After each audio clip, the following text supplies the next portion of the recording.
As audiophiles, we talk about compromise a lot. On this channel, we talk about compromise a lot. However, we live with that compromise every single day. And we live with that compromise because unless you're a very lucky individual that has a dedicated room that nobody bothers you, at any point in time when you're listening, if I'm not wrong, most of us have our space, our listening space in our living room or entertainment room that we share with our other family members. So we make the appropriate compromises and sacrifices to have the speakers closer to the wall despite not having a good enough soundstage depth and maybe a little bit uncontrolled bass. That's okay because it beats your spouse yelling at you or your kids smacking into the speakers or what have you. So to make everyone happy, we live with that compromise. However, we also know that speakers are designed with a compromise. There's no speaker in this world that isn't designed without a compromise. Every speaker has some type of compromise. The moment you choose a specific design choice, there's a compromise that comes with it. So that's a lot of compromises. The compromises that the speaker designer had to make when they were designing their speakers, and then the compromises that you have to make in your listening space. That's double the compromises. And maybe it's just me, but I feel like there's a huge disconnect between the speaker designer's compromises that they make in the speaker design, and then the compromises that we make as audiophiles and music lovers in our listening environment. Meaning, for example, there's not many speakers out there that can sound really good placed close to the wall. There's no speakers that's meant to be placed close to the wall. There's not many. There's Audio Note and there's few, but there's not many out there that has that option, despite the fact that there are many people that has to have the speakers close to the wall. Most of the speakers that I have reviewed on this channel are speakers that will sound good if you have it more out towards the room. It never really sounds good closer to the room boundaries. So in this video, how about I introduce you a speaker system that has the listeners, audiophiles, music lovers, your compromise in mind.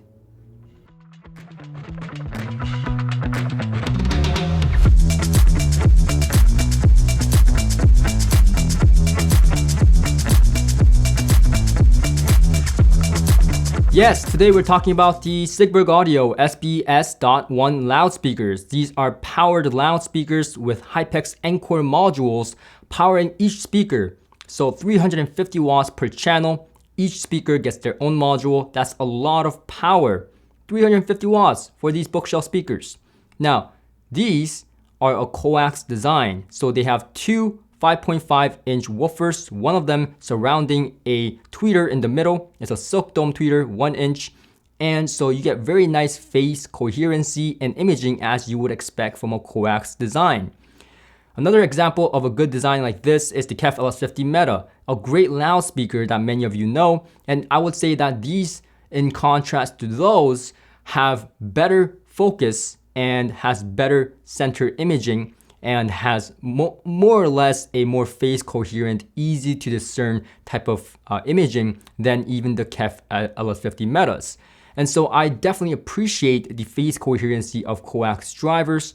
And I also appreciate the fact that these are a bit more warmer in comparison to something like the KEF LS50 Meta. And overall, from a neutral standpoint, these inherently are, in my opinion, a little bit of a warmer toned loudspeakers.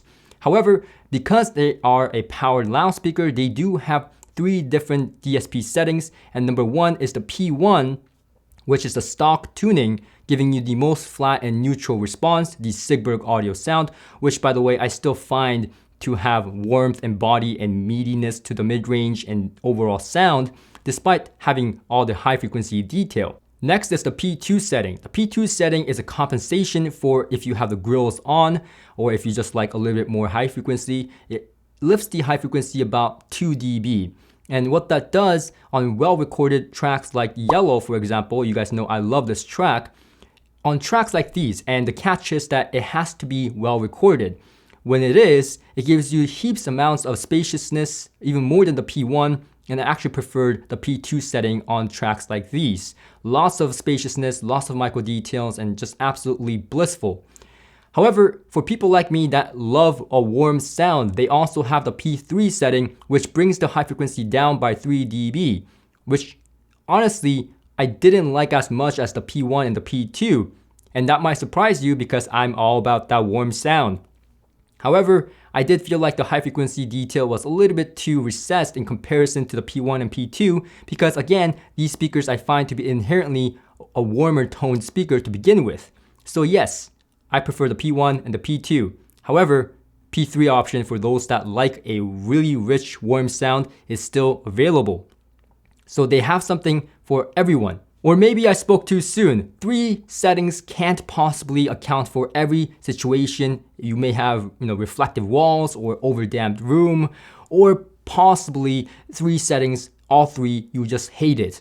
Well, thank God they include a 9-band EQ with USB connection through your laptop or computer. So you do need a laptop or computer to access the 9-band EQ, but it's there in case you need it. Now, I didn't use it because I actually liked, again, the P1 and P2 setting in my room without any problems. So yes, they are very flexible loudspeakers in terms of adjusting to your room and your taste. However, we're just getting started.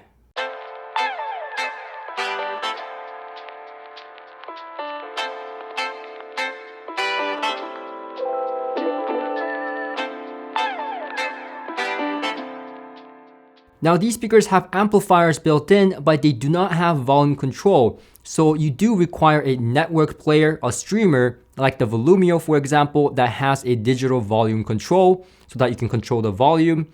Or the preferred method that I prefer is the preamp from Denafrips, the Athena preamplifier. I really like this preamplifier with this setup because it allows me to have balanced inputs and outputs to the speakers.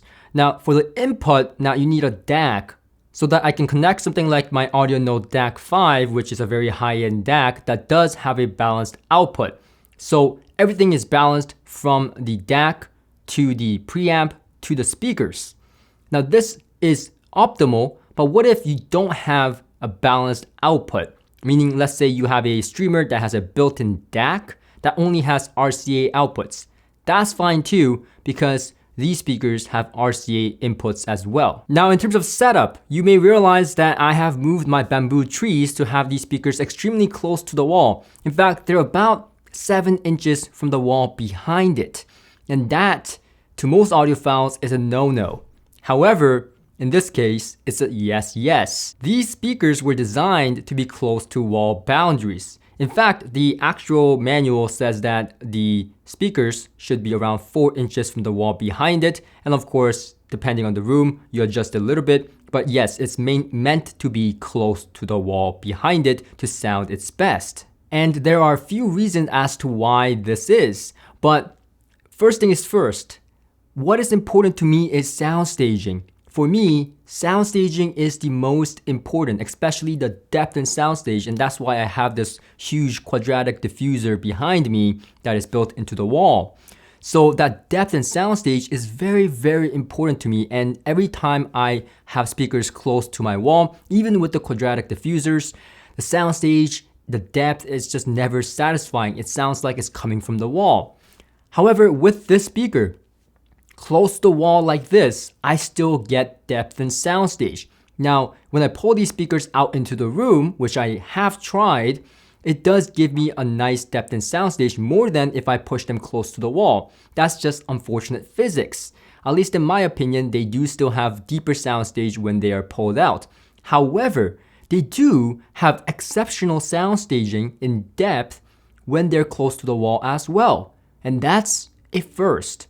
No speaker has ever been 4 inches from the wall in my room and have satisfied me in terms of how much depth I'm getting. The soundstage depth is pretty darn exceptional despite it being literally 7 inches in my setup away from the wall. And that is remarkable. And the second reason I actually prefer these speakers close to the wall behind it is because these speakers don't go below 90 Hertz. It starts to roll off around 100 Hertz. It doesn't go below 90 Hertz for sure. And that's why it really requires a little bit of room reinforcement for that mid bass to come through. And so that's why it's better to be closer to the wall. But wait a minute. Isn't the title of this video full range loudspeakers? How is it full range? There's no way that it can go from 90 Hz to 20 Hz by just placing it close to the wall. And you're right. But it's a fact that these do, in fact, go below 20 Hz in your room.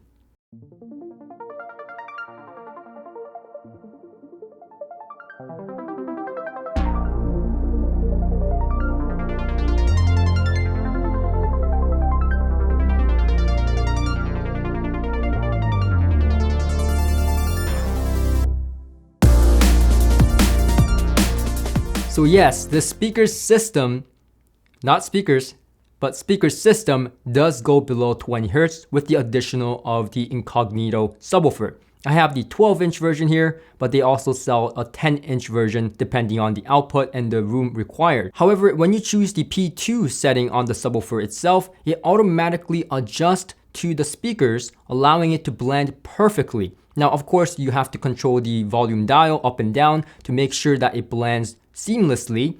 But I found that having the speakers closer to the wall behind it allows for a more seamless integration with the subwoofer on the P2 setting. And that's why I prefer these speakers closer to the wall behind it. In fact, getting down to the nitty-gritty of the audiophile stuff that we love, these are a sealed loudspeaker in a slim cabinet that does not go below 90 or 100 Hz.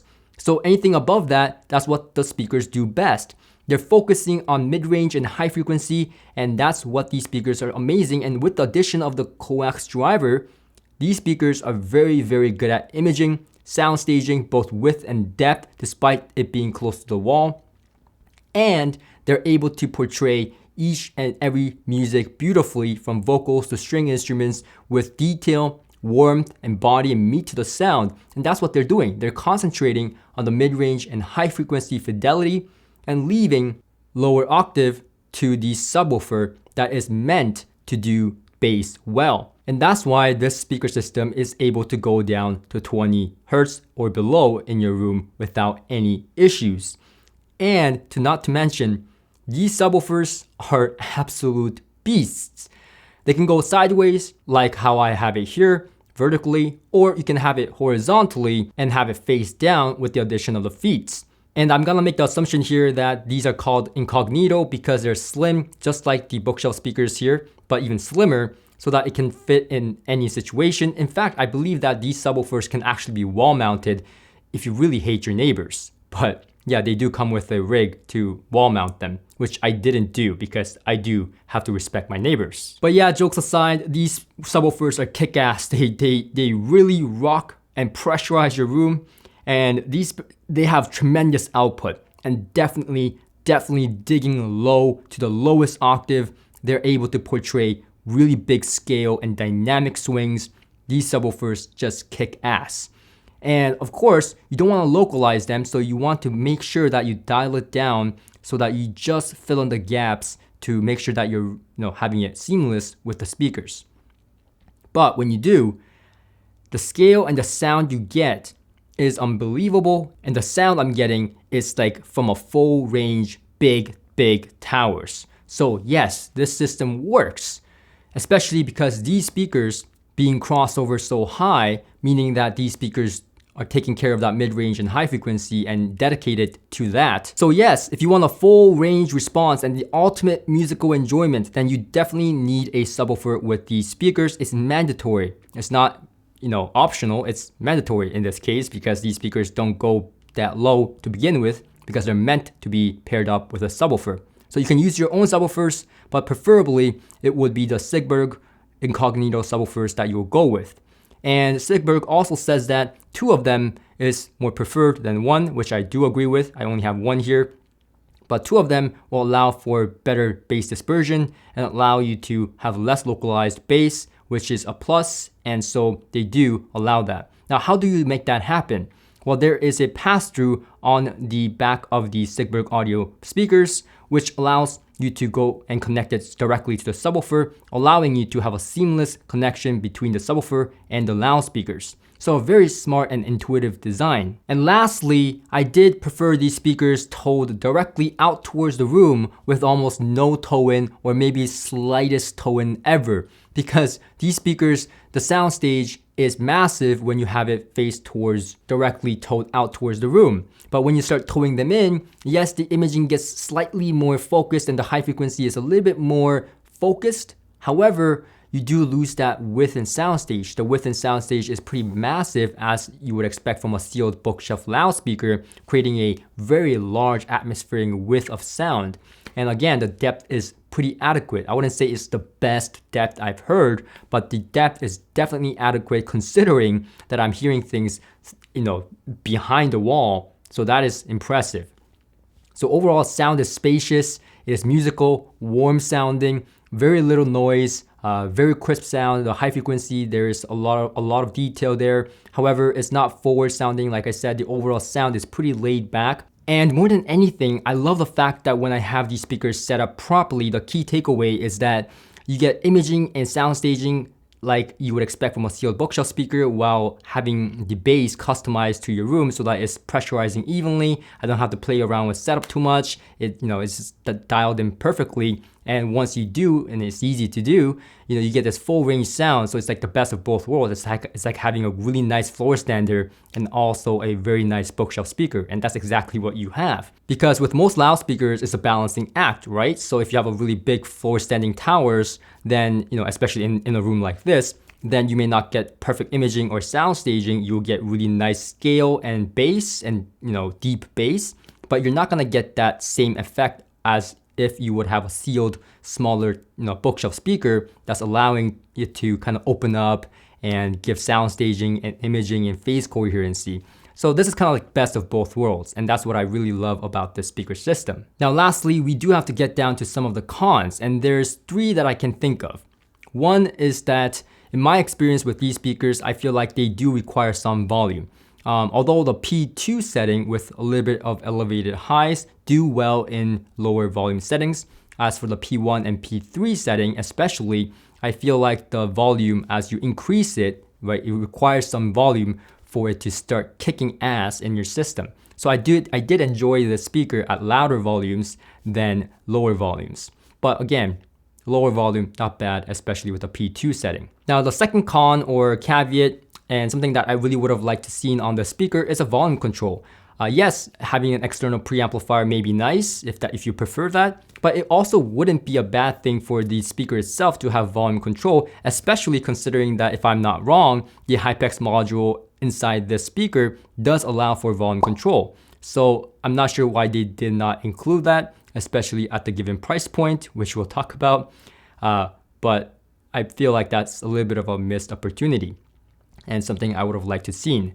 Now, the third is, yes, its price. Yes, a speaker system like this isn't cheap. You're getting a full range loudspeaker and it's designed in Norway and made in Norway. So yes, it does seem like a pretty steep price point, and it is a lot of money to spend all at once. And definitely I do agree with that. But considering that these speakers do have very capable amplifiers built into them that's powering these speakers, and it's a dual concentric design. So with all the advantages that come with the inherent design of these speakers, that did keep in mind the compromises that us music lovers and audiophiles make in our listening rooms, I do feel like the price is justified, considering that speakers that do sound very similar to this speaker, like the Bucard S400 Mark II, for example, does go for lower, but once you add in amplifiers and subwoofers for a full range response, then you do get to the price range very quickly, not to mention that you do not get all the advantages that comes with